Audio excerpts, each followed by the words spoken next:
অঞ্জু বিশ্বাস, সোনালী সরকার, রমা রায় মাইক্রোফোনে আসার জন্য আমি অনুরোধ করছি।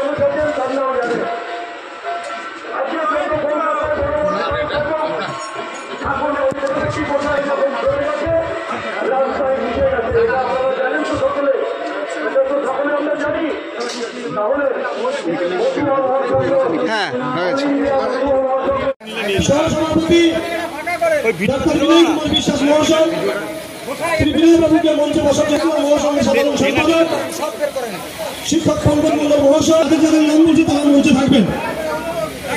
বিশিষ্ট সমাজসেবী আমাদের মধ্যে রয়েছেন মহাসংঘের যিনি কল্যাণী ব্লক প্রেসিডেন্ট শ্রী জীবন কৃষ্ণ জয়দান মহাশয়, তাকে মঞ্চে বসার জন্য অনুরোধ করছি।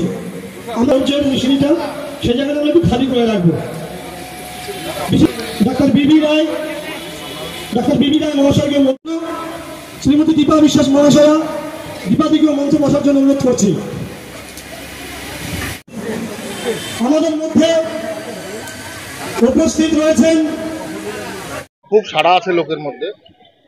এই কারণেই সাড়া আছে যে মানুষ জানে যে সিএ না হলে আগামীতে যখন এনআরসি হবে তখন একটা সমস্যা হবে, যে কারণে মানুষ খুব তৎপরভাবে মানুষ সিএ তে অ্যাপ্লিকেশন করছে এবং সার্টিফিকেট তারা পাবার আশায় রয়েছে। গতকালকে আমরা দেখলাম যে প্রধানমন্ত্রী ওখানে আটকে দেওয়া হলো, সুদীপ বসুকে ঢুকতে দেওয়া হলো। পুলিশের দ্বিচারিতা তো নতুন করে বলবো কি, এটা তো পশ্চিমবঙ্গের এখন একটা অতপ্রত কোরিলেটেড সাবজেক্ট হয়েছে। ক্যাডার বাহিনী, টিএমসির ক্যাডার বাহিনী, পুলিশ, স্বাভাবিকভাবেই সেখানে আর এতে বলার কিছু নেই আমাদের।